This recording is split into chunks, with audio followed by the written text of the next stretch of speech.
Okay guys, welcome back na naman sa aking YouTube channel, no? So ngayon pag-uusapan natin yung regarding sa guild order or guild journal or guild traits, kung gaano ba kahalaga na mag-participate kayo sa clan.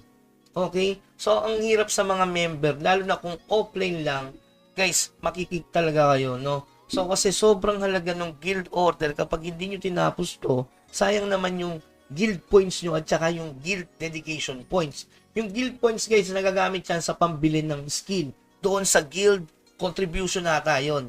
Okay, tapos itong guild dedication points, shoutout dito kay Kurt, no, sabi niya, need po maging grade 3 dedication sa mga guild mo po. Makikita sa member sa name mo po para makuha yung pangatlong buff mo po sa guild. So sobrang solid nung kanyang senior na knowledge, no. Tapos yung dedication points kasi guys, ito, makikita nyo kapag grade 3 ka na yan, kailangan ng 3,000 point.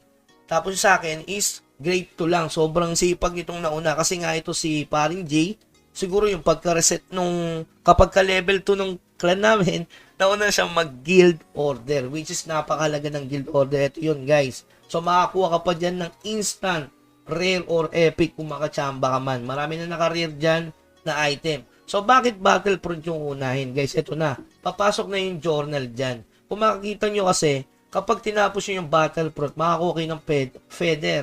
No, ayan, na pwedeng i-upgrade dito.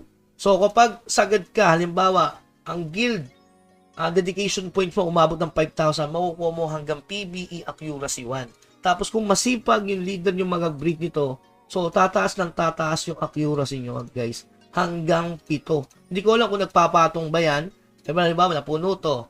So, magiging 4 plus 7. Sobrang laki nun, guys. Hindi ko pa alam yung idea, guys. Kasi nga, level 1 pa lang kami. Yung dito, ayan, kung makikita nyo, nasa pangalawang linya pa lang ako. Kasi nga, yung dedication points ko is pang level 2 lang. Tapos, regarding sa traits, para mag-proceed kayo, kailangan nyo siyang i-upgrade. Ayan, in-upgrade ko yung libro. Kaya pag, pwede na sa second page. Ito, dahil hindi ko pa in-upgrade, hindi pa sila makapagtalpak dito. Kailangan nyo i-upgrade to. Pero sa ngayon kasi, guys, may inuuna kami, no? Katulad nung sa traits ng pagkain. Inuuna namin yung para makapag-shopping na sila ng papyrus. Ayan, pwede na sila mag-shopping ng papyrus. Pwede na sila bumili ng golden weighing scale, pang-craft nung jewel. Okay? Tapos ito, yung higher seal advancement. Hindi ko alam kung i-open ko muna to o uunahin muna namin itong accuracy dito. So, i-level 5 muna namin to kasi sobrang halaga ng accuracy sa game. Yan. So, ganyan kalaga yung journal. Lalo na kung tatapusin nyo yung orders regarding sa Battlefront. Kasi ito talaga magbibigay sa inyo ng against monster. So, pwede kayong mag-refresh niyan hanggang makuha yung 800. Guys, okay lang magsayang ng gold.